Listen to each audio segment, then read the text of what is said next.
Hi guys, today we're going to do chapter 11, which is gases, liquids, solids, but also intermolecular forces. So really just the states of matter and then the intermolecular forces that go with them. Okay, so some things you need to remember is that intermolecular forces are those that are between the molecules. Okay, so they're not inside the molecules, they're between them. They're what hold them together. And they hold those liquids or solids together. So here are just some properties, and we're going to go through these more in depth, but this is just basic states of matter. So gases are going to have low density. They don't keep their shape or their volume. They'll take the shape and the volume of their container. Liquids have a higher density. Okay, they keep their volume, but not their shape. So when you put water in like a water bottle, okay, whatever volume you put in there is whatever volume stays in there. It doesn't expand or anything, but it will take the shape of that container. And then solids have very high density. They have a specific shape and volume. They keep both of those. So here we've got the particulate view, and it's just good to see, hey, by the way, gases are really far apart. Liquids are much closer together, but there's still room to move around. And solids are pretty fixed in their shapes, in their particulate diagram, but they do have some room to wiggle, but just not a whole lot of room. Okay, so like I said before, those liquids, those are closely packed together, the particles are, but they do have the ability to flow, and that's why you can see water and other liquids move in containers. Okay, and again, they have that indefinite shape, so they do take the shape of their container, but they have definite volume. They keep their volume. Gases have completely free motion, and they're always moving. And they have a super large amount of space between particles because they're going to fill their container. And because they have so much space, they're compressible. Okay, and that word compressible means you can squish them together. And as you see here, we've got two different pistons. And you can see you cannot compress ones that are closely spaced, like liquids or solids, but you can compress those larger between them gas molecules. Remember those solids, they're tightly packed together and they're in a fixed position. I told you they could have room to wiggle, so they vibrate. They are completely incompressible. You cannot squish a solid. I mean, you can, but nothing happens. Okay, they have definite shape and volume, so they will keep their shape and volume. And then there are two types of solids, and we'll talk about those more in chapter 12. But one is that they're crystalline, which means they're orderly and they have a nice geometric structure. The second type is going to be amorphous. Now, amorphous, they're not ordered very well. And these are things more like plastic and glass. They're easily shaped in comparison to salt and diamonds. Okay, just remember, to go from solid to liquid, you have to add heat. And to go from liquid to solid, you have to have heat. Going the opposite way, you have to cool them down or increase the pressure. Okay, and pressure really only applies to gases. Okay, so if we look at this molecule shows a sample of liquid water, and it wants to know what happens when it becomes vapor. Okay, so we're going from liquid to gas. Also remember that this is not breaking apart because state changes are just a physical change. So they do not break into different looking particles. Those are chemical changes. A chemical reaction happened in B and C. So A, they're more spaced out than they were before. You can clearly tell that all of these pictures were gases at the bottom. But you need to pay attention to, are they together? Are they not? This is a good slide because Mastering Chemistry really likes these particulate diagrams. So you may see those in Mastering Chemistry, which is your homework. Okay, so back to our intermolecular forces now that we're done with states of matter. Again, these are those attractive forces between the molecules. And the strength of those forces determine the state of matter. And this one is super important. The stronger those forces are, the higher their boiling point and melting point are going to be. Okay, so weak ones are going to be more likely to be gas, and really strong ones are going to be more likely to be solids. And the higher the boiling point, the stronger the forces. Same thing, higher melting point means stronger intermolecular forces. So here we're talking about why are molecules attracted to each other. So if they have a large charge, so we're talking about ions in that situation, the bigger the charge, the stronger the attraction is going to be. And remember from, it was chapter 5 with polarity and the bonds, the stronger the polarity, the bigger the partial charge will be. So that applies. Okay, once you start pulling those molecules farther apart, the attraction is going to weaken because they don't have a whole lot of forces because they're tiny little particles. Okay, and those intermolecular forces are very small in comparison to the intra, which are the ones in the molecules. So the way to remember that, remember intranet. I don't know if some of you are still working or not, but like at the high school, I also work at the high school, we can't access some of this stuff from home because it's on the intranet. We have to access it at work. Okay, but we can access other things which are on the internet, and they're just not as secure, they're not as strongly held, but those intramolecular forces, those are the ones that hold them super tight, and that's what makes the bonds, not the inter. So this chapter is going to be about the intermolecular forces, the ones between them. Okay, so there are 3 main types of intermolecular forces, and really from here on out, I'm just going to call them IMFs for short. Okay, so, and there's going to be slides on each of these, so don't worry about that. There are the temporary ones, which are dispersion forces. There are more permanent ones, which are dipole-dipole, and there are the hydrogen bonds, which are a even stronger dipole-dipole. And just so we know, they do increase in strength as you go down this arrow here or down the slide. So the increase in strength as you go down, these hydrogen bonds are going to be the strongest.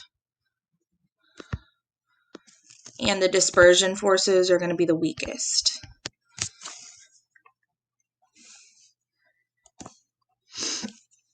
Okay, so here we're talking about specifically those dispersion forces. Sometimes they're called London forces, and sometimes both those terms are put together. So I generally refer to these as London dispersion forces, or LDFs. Okay, and all molecules have these London dispersion forces. Every single thing, all atoms, all molecules, even noble gases have them. Okay, and what happens is some of the electrons move to one side in one instant, and they cause a partial charge. So in this situation, on this helium atom, both electrons moved over to the left side. Now it's partially negative, which means the other side becomes partially positive. And remember, those two charges, the opposite charges, they're attracted to each other. So when this happens, it kind of forces all the other molecules to do the same thing. So this is normally an instantaneous dipole. Okay, it's very short-lived. But remember, all molecules have these London dispersion forces. And remember, these are weak.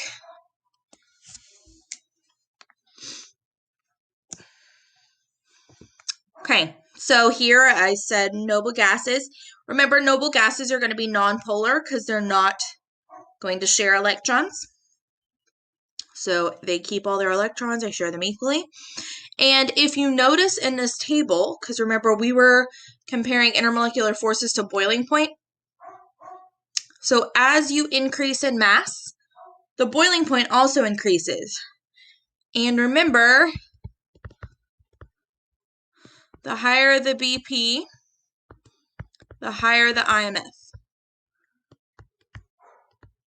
So because of that, as you increase molar mass, you increase the intermolecular force, or the LDF in this case, because these only have LDF. Because remember, the stronger the force, the stronger the boiling point. Now, normally in a longer session, we would talk about the polarizability. It's actually going to be on the next slide. It's not. I got rid of that slide. So let's talk about that real quick. Just remember, more electrons means it could be more polar than something with less electrons. So down here, xenon has 54 electrons, but helium only has 2. So xenon is very clearly more polarizable because there are more electrons to move around. And because of that, it has stronger intermolecular forces. So just remember that molar mass increases, it's more polarizable, which means stronger IMFs. So greater mass is more electrons,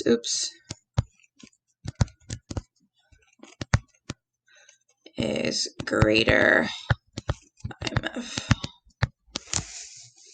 Remember, that means greater boiling point and melting point.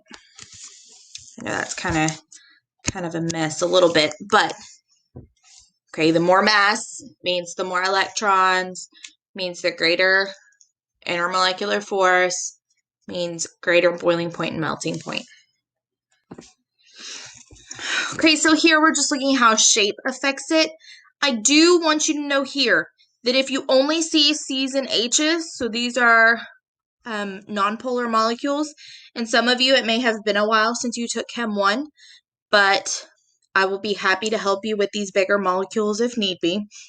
Or some of you, maybe it was last semester and, that part was online and it wasn't a great experience. So please, please, please reach out if you need help with this. I will be happy to get on and we can talk about it, or we can go through and draw some, or I can even send you some practice with keys. Okay, just let me know. But these molecules, so the bigger ones, the longer they are, they're going to have a greater intermolecular force. Notice the mass of these is the same. They have the same empirical formula. We're just looking at really, they have the same molecular formula as well. But notice the boiling point here on the first one is much higher than the second one. And that's because the second one has small areas of interaction, so there's not a whole lot of forces happening between them. But in the N-pentane, there's a whole lot of interaction just because of their sheer size. The only way you're going to know that is by drawing it out. Okay, just remember, this is online. You're always going to be able to look up a molecule if need be, just to see its shape. Okay, so don't freak out about that. Okay, so this slide is just showing you the bigger they get, the more the intermolecular forces.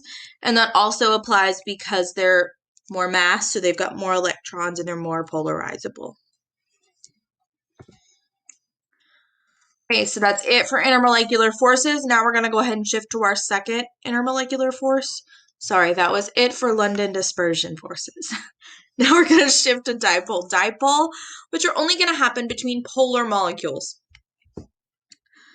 Okay, and these are ones that have that permanent dipole because of their molecular shape. I am going to go ahead and remind you what makes a molecule polar, so you know, but you will have to draw them to determine if they're polar. So, one of the things is lone pairs on central atom.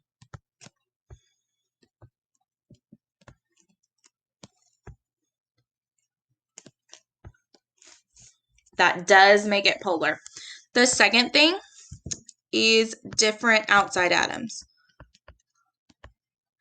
Even one outside atom that's different makes it polar. Okay, so in this example where we have, sorry, I can't think right now. That's a propanone.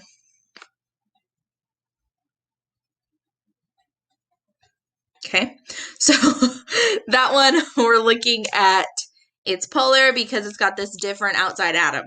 It does not have any lone pairs because carbon very rarely has lone pairs. It doesn't love that. But because of that different outside atom, it's polar. Okay, when that happens, the partial charges that are opposite, they're going to be attracted to each other, and that's how it's held together. So here we've got formaldehyde and ethane. They both have very, very similar molar mass, but notice their boiling points are not similar. This top one is much greater, and that's because it has dipole-dipole, because it's polar. This bottom one only has London dispersion forces, and that's because it's nonpolar, it's got only carbons and hydrogens.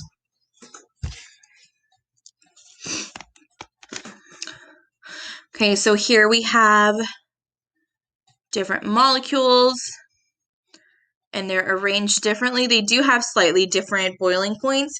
I won't ask you to compare these that are very similar mass, that are different, because like this one's dipole-dipole, and so is this one, and this one, and this one. So there we're looking at the strongest force for the 4 last ones. They all have that dipole-dipole force, but that first one only has LDF. So I would only ask you to compare propane with one of these other 4.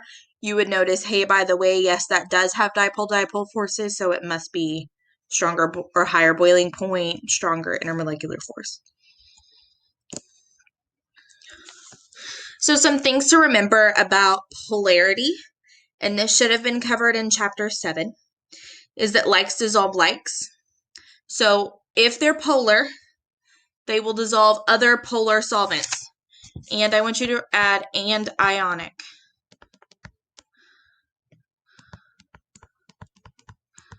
Okay, and we'll talk about that more in chapter 13. It's going to appear then as well. And we're going to start that on Friday. Okay, also nonpolar molecules will also dissolve nonpolar, but they do not mix. And when we say mix in chemistry, we normally mean miscible, and that means they do dissolve. So something like oil and water is immiscible. One is polar and one is nonpolar, so they do not dissolve. They don't mix together. Okay, so here we're using pentane and water. Again, one is polar, one is not. So they are immiscible. Okay, some people like to say it's densities, and that's why they separate. It's not because of the density. Density is only which one is on top or bottom. So one with a higher density will sink. But the fact that there's a line that you can clearly see, that's because they're immiscible. They don't mix well because they have different polarities. Okay, so when you get to a problem like this, the best thing to do is draw the Lewis dot structure. And again, I know it's been a while for some of you, and please, please, please reach out if you need to. Okay, CO2, just remember the first thing you need to do is count valence electrons, and I'm actually going to start with C because it's easier to see. So carbon has 4 valence electrons plus 4, so we have 8 valence electrons. So we're going to put carbon in the middle. It always goes in the middle. Y'all, we're carbon-based life forms. That's like everything to us. So please put carbon in the middle. Each line is 2 electrons. So I've already used all 8 of my electrons because I have 4 lines. So this is the drawing, and this is nonpolar. Because of that, that means this only has LDFs. So this is not one of those that has dipole-dipole. B is also a little easier, so let's do that one next. Again, carbon has 4, hydrogen has 2, so we're at 6. Chlorine has 7 each, so we're at 14. So we are looking at 20 valence electrons for this one. Okay, again, carbon goes in the middle. It doesn't matter how you arrange these anymore. It used to kind of matter, but it doesn't so much anymore. Okay, once I do that, and just know I'll always try to crawl my L so it never looks like I have an I beside a carbon. Okay, I don't ever want to put an I beside a carbon because then you think it's chlorine and it's not. So every time you see Cl or you think it's Ci, it is chlorine. Okay, so I use 8. I've got 12 left. You put the rest of the dots on the outside atoms first. And just remember they want to have 8. So hydrogen can't get dots. It only gets 2. It's in that first row. So each chlorine gets 6. Then we're at 12. And we're at 0 total. So this is polar. I know it's polar because it has different outside atoms. So this one has dipole-dipole. Whoop.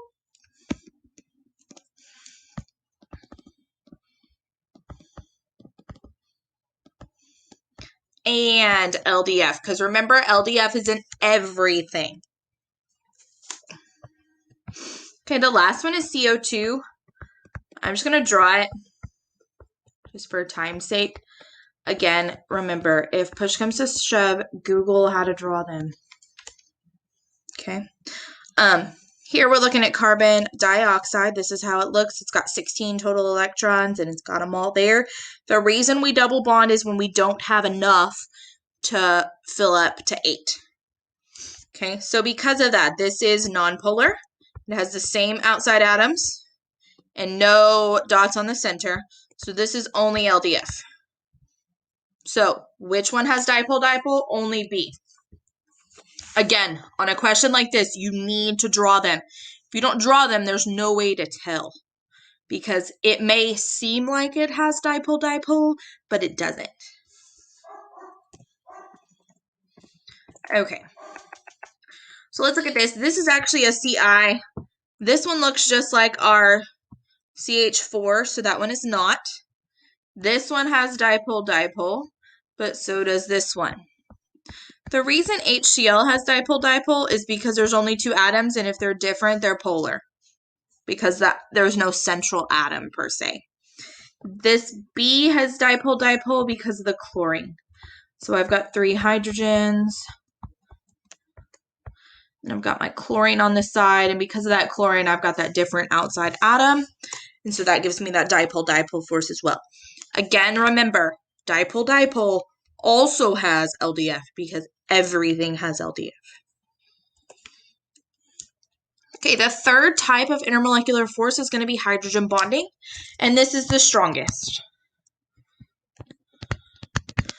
Okay, and something to remember is that this is a special type of dipole-dipole, and it only happens when hydrogen is bonded to either fluorine, oxygen, or nitrogen. Okay, it gives you an example over here. It must be attached by a bond to fluorine, oxygen, or nitrogen. Sometimes we call those 3 phone. The reason it's those 3 is because those are the most electronegative elements on the periodic table. Okay, and again, it may have been a while since you talked about electronegativity. It's okay, but those are the ones that are super electronegative. So here we're looking, every time you see these dots, that's going to indicate an IMF, intermolecular force. Just know that, okay? And notice when they attach, they're not really attaching, they're attracted to each other. It's going to be those opposite charges that are attracted to each other. Okay, these are the strongest intermolecular force. Notice here, ethanol has OH, it's attached to each other. The way you know that in the drawing, in the words part of the formula, it's going to tell you the OH at the end. Notice this one, O is in the middle. That means O is between the 2 carbon atoms. Again, if you need help with figuring that out, please reach out. Okay, so this slide's just showing you the boiling points and comparing them.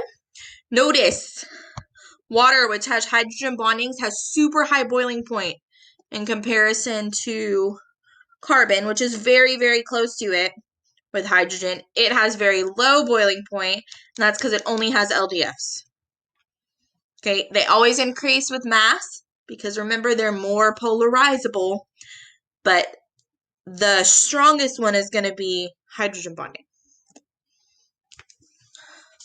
So here we need to know one of these is liquid at room temperature, which means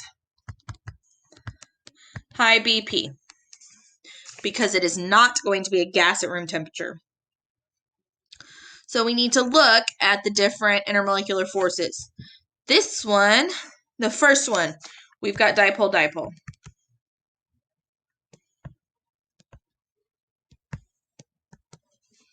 The second one is also dipole-dipole.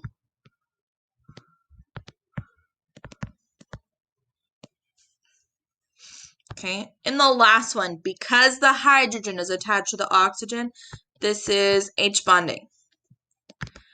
Because of that, hydrogen peroxide will be liquid at room temperature. Okay. Also, you may have been able to guess that because some of you probably have some hydrogen peroxide at home. But yes, hydrogen peroxide is liquid at room temperature because of its hydrogen bonding. Which compound has the highest boiling point? HCl or HI? Okay. So which one has the highest boiling point?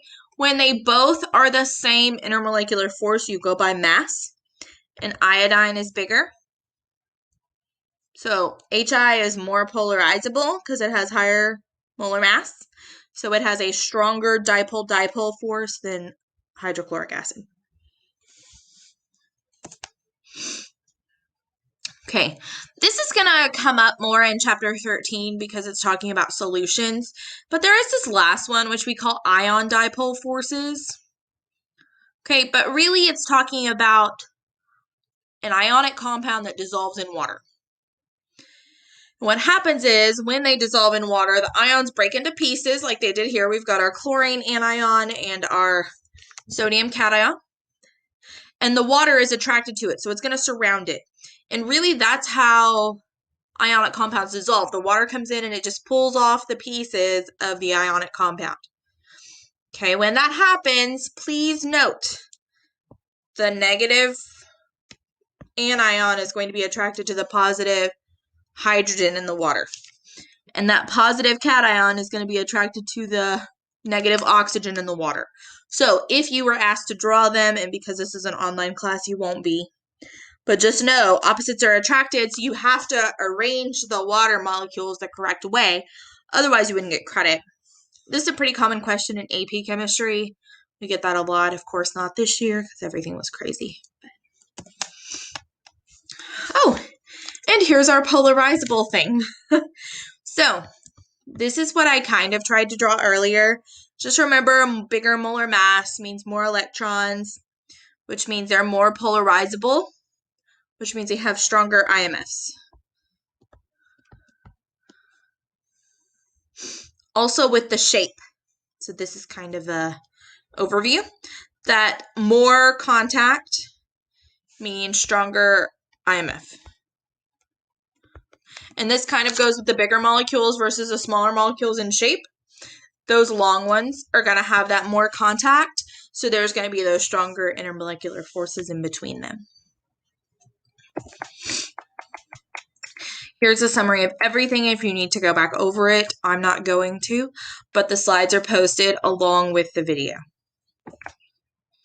And here's another slide kind of summarizing it all in picture form. Okay, so the rest of the chapter goes with intermolecular forces, so just know that. Surface tension. These are going to be kind of vocabulary words on the quiz and test. So I'm not going to ask you, which one is going to have higher surface tension, but I may give you this definition and ask you what it is. Okay, so surface tension, that's the tendency of liquids to minimize their surface area. So they're trying to pack as closely as possible and become lower surface area. And water droplets, and water is superpolar because of the hydrogen bonding. They have strong intermolecular forces. If we didn't have gravity pulling them down, they would become spheres because they're so attracted to the water molecules. Some of you may have put, maybe in high school or even in middle school, the drops of water on the penny. And you've seen, like, here's our penny, and here's our water that's over it. Okay, and it just kind of makes a sphere. That's also why water droplets come out mostly spherical in shape. The reason for the teardrop is the gravity pulling it down. But something like benzene, which is that next one, the C6H6, it has much lower surface tension because it's only LDFs. So it's going to be more, it would run off the penny much faster than the water because it's not attracted to itself as much. So I may ask you in relation to those IMFs about surface tension. Just remember, higher IMFs mean higher surface tension.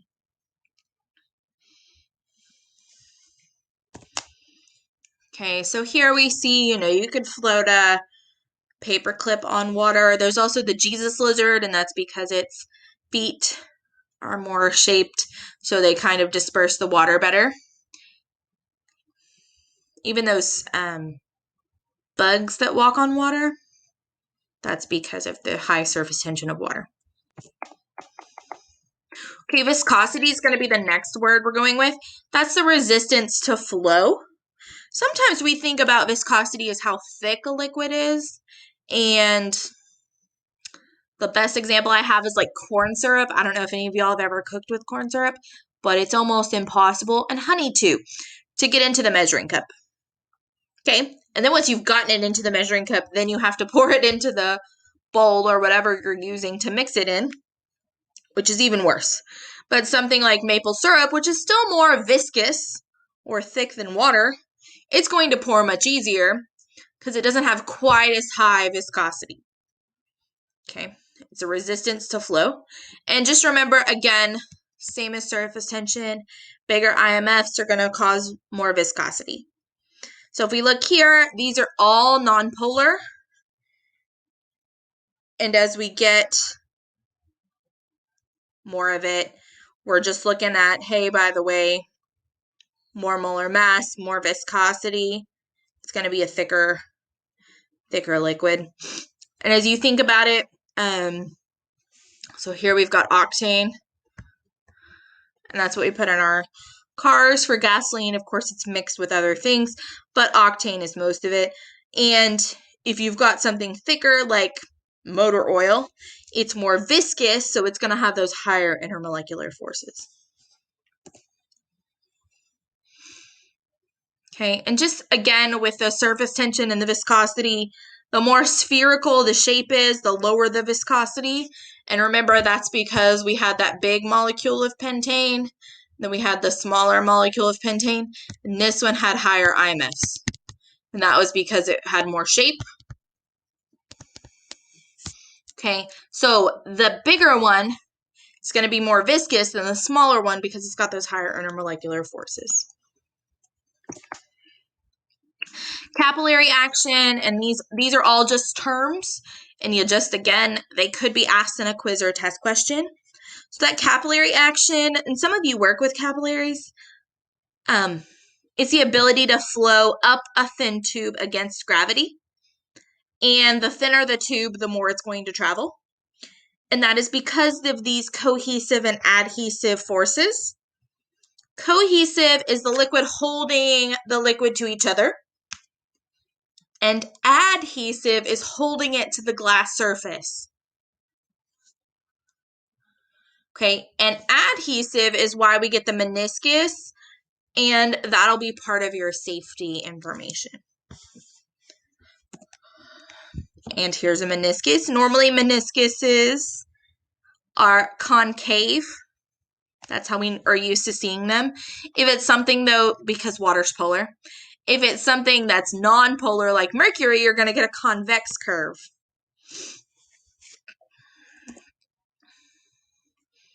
Okay, vaporization, this one is a little more not only definition. You should know that vaporization is just turning a liquid into a gas. Okay, and the more surface area something is, the faster it's going to evaporate. So we've been going to the park every day during the quarantine just to get out and get some sun and all that. And, you know, we see the puddles. Both my parents are scientists as well. And so growing up, you know, we talked about the science of things. My daughter, she's 14. She's done hearing all that. But even when she was little, she would hear it all. And obviously a bigger puddle that's wider is going to evaporate faster than one that's really deep. So like the pond, we have a pond at our park. The pond obviously does not evaporate as quickly as the puddle because the puddle in general has a larger surface area to the amount of water it has. Okay, so the faster that rate of evaporation. Okay, we're gonna see more of these graphs, so we'll wait on that, but the higher the temperature of something, the easier it's gonna be to evaporate later on, which is this minimum energy needed to turn into a gas. So this is to turn to gas.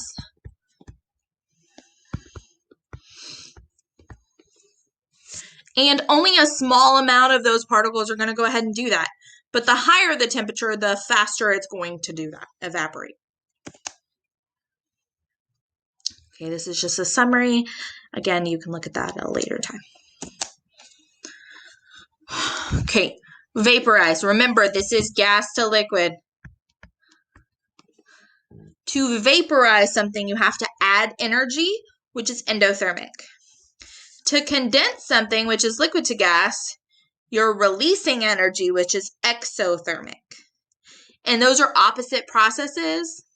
Sometimes it's kind of weird to think, oh, exothermic is releasing energy, especially when we're put it in real terms, but like condensation, like the cup condensates. Mine isn't so condensate anymore, but those cups sweat a lot. That's an exothermic process. It's releasing that energy.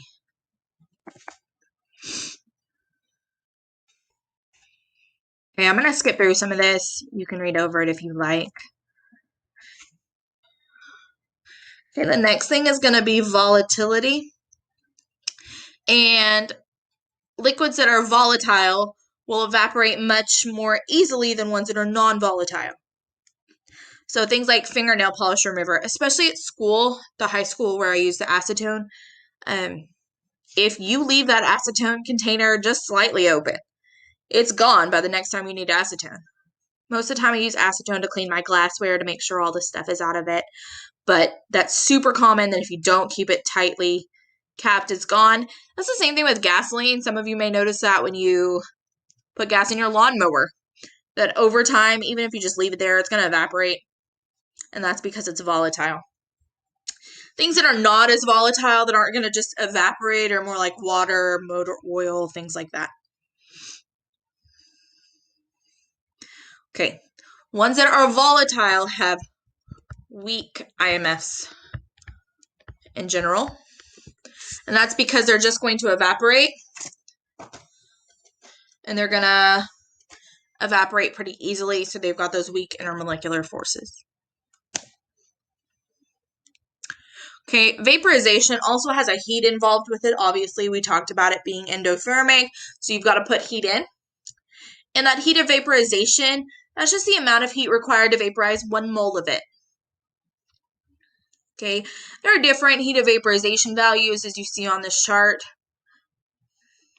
On any test question, I will give you that delta H vaporization value, and it will be the correct one that you're going to use at the boiling point. Okay, so this is kind of a stoichiometry problem. It's really just dimensional analysis. Let me go ahead, 40.7.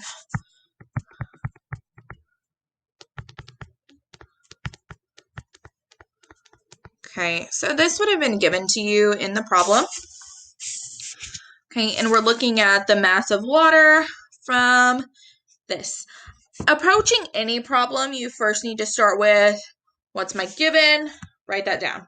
So I've got 155 kilojoules of heat, and I know, just remember with dimensional analysis, the unit, whatever unit's on top, must go on bottom.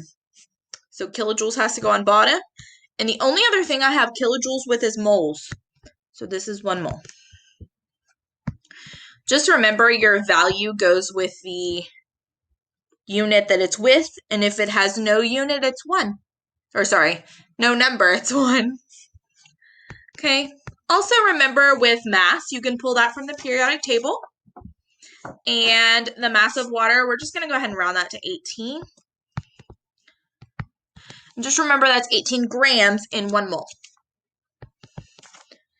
So once we do that, we do our calculation. It doesn't matter what order you go in on these. Just make sure if it's on bottom, you push divide by. And if it's on top, you just push multiply by. The next thing we need to talk about is sig figs. Okay, so mastering chemistry is going to pull sig figs. And it's going to say in 2 or 3 sig figs, whatever the value is. So here we're looking at, there were 3 numbers to start with.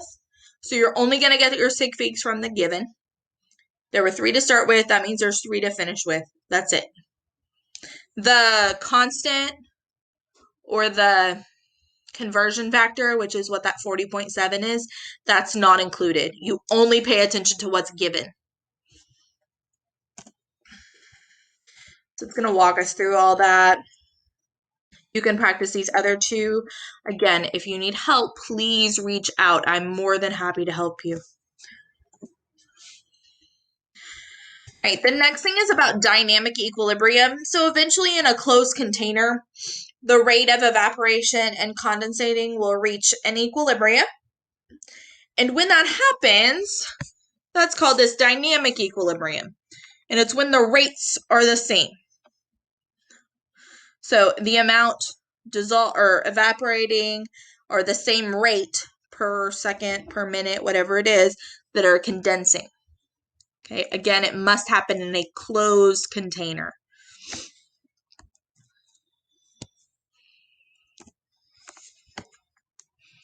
Okay, and it has to be 2 opposite processes. And it doesn't mean that they're changing by equal amounts of vapor and liquid. It means that their rates are changing.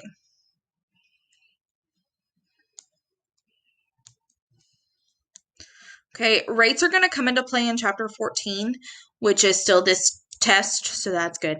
But this graph down here at the bottom, we're going to see more of them in 14, so we can just kind of keep going past that.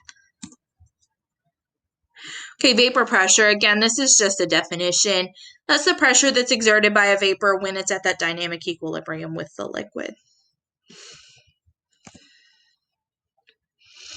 Again, dynamic equilibrium, the rates are the same. When you shift things around, which we'll talk more about in chapter 15, I increase volume, so then it has to reset at its dynamic equilibrium.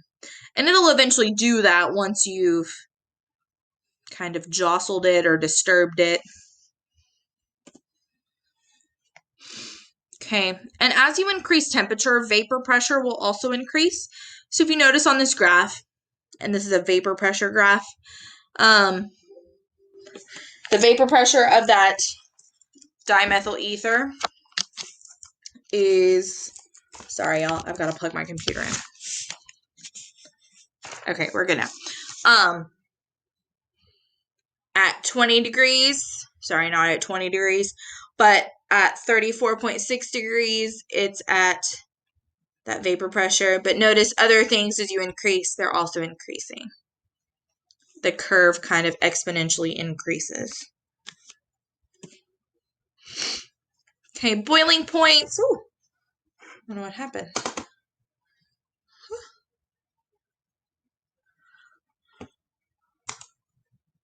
Okay, my computer's just taking a minute to respond. I don't know why.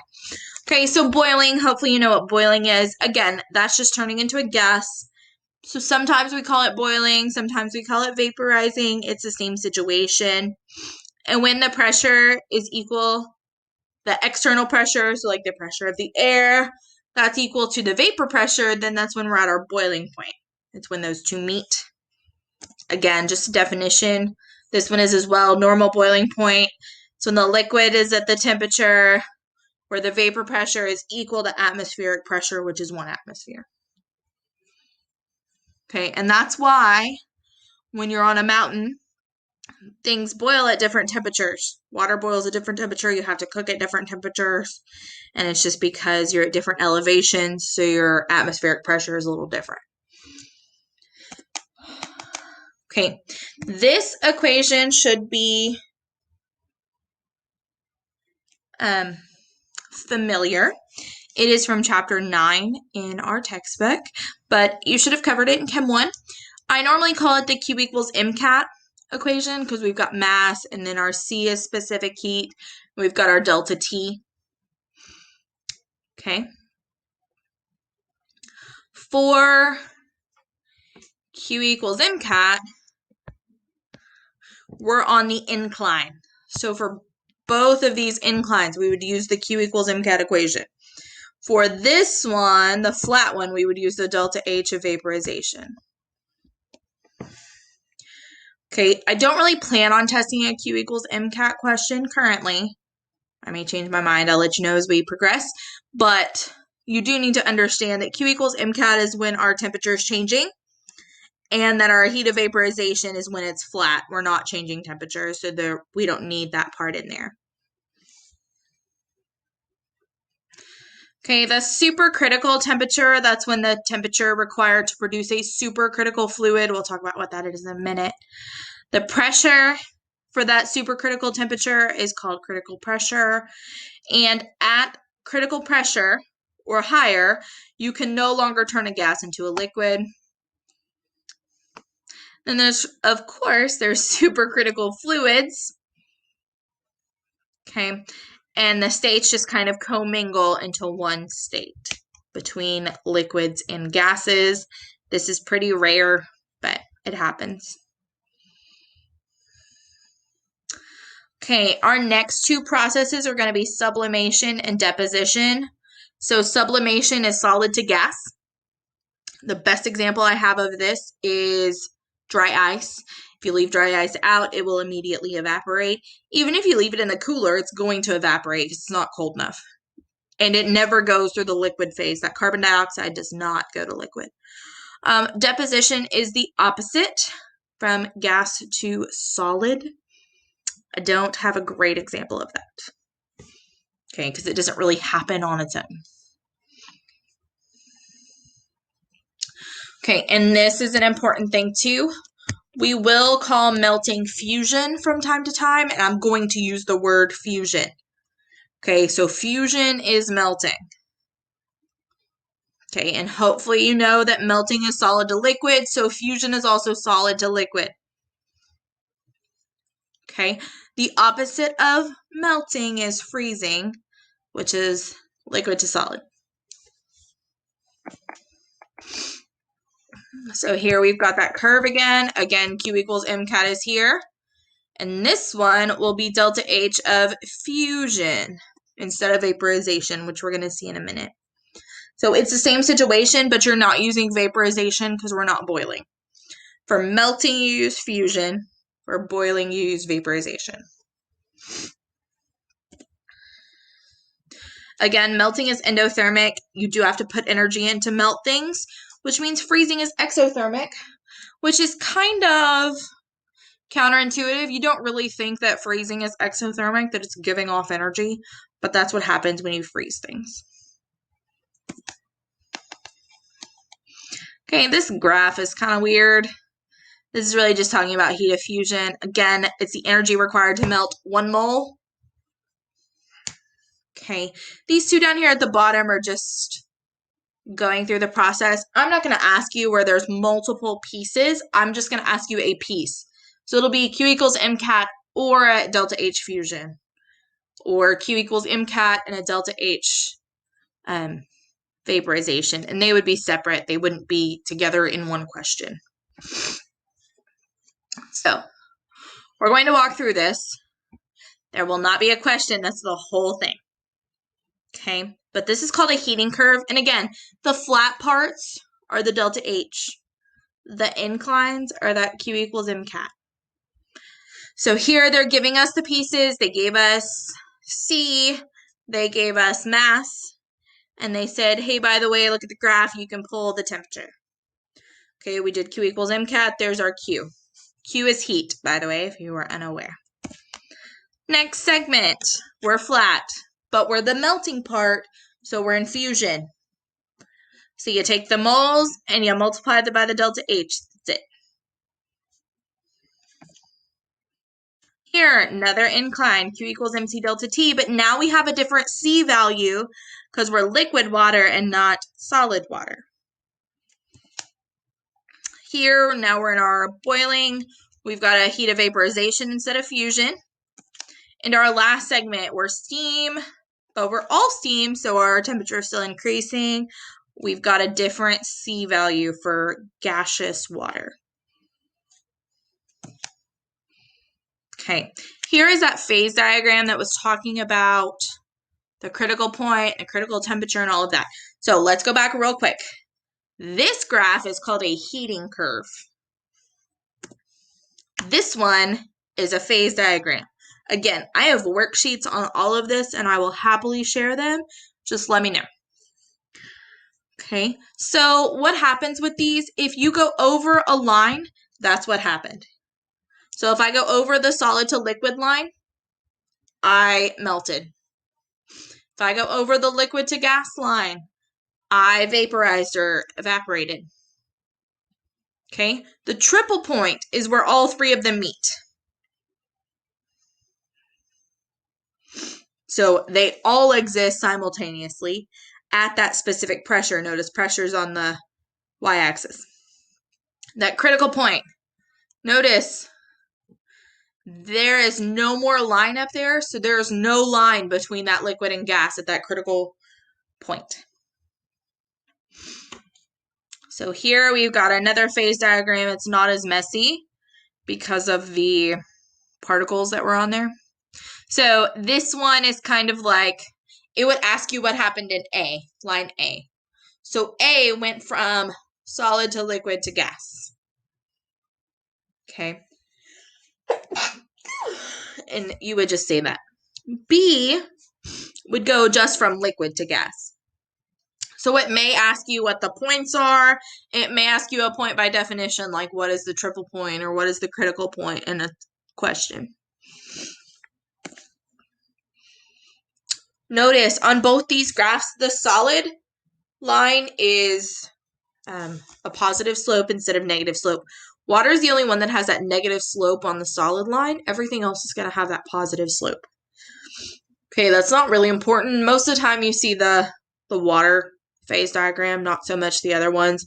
Another common one is carbon dioxide, but other than that, the rest are not.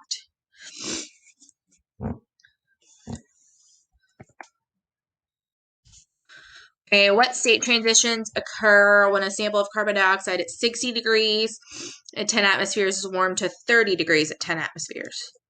So here we've got 60 degrees to 30.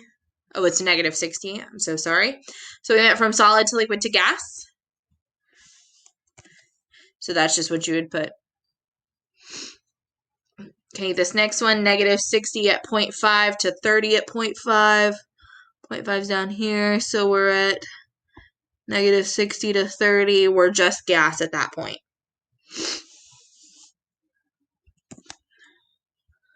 Okay, and just some things about water real quick as we're wrapping up. Hopefully you're aware water's super extraordinary. We're so lucky we live on a planet with all the water. Okay, some things about water. It's liquid at room temperature, which is actually very rare. Okay, it's because of those hydrogen bonds. It's also a great solvent, and it's because it's polar, and it's very, very polar because of those hydrogen bonds. Okay, it has a high specific heat because of its high intermolecular force. Also, something super special about water. When it freezes, it expands, and that's why things like fish in a frozen lake can live. Okay, because the lake didn't freeze, just the top layer. So the fish can still swim around and live in it. Okay, we've seen a graph like this. Again, hydrogen bonds, notice those are the first ones in each column. They always go down drastically because then we're looking at dipole-dipole or LDF, and then they start increasing again because of their mass. And that is it. So, Hopefully this video helped. Please reach out if it did not or if you have any questions at all. Y'all have a good day.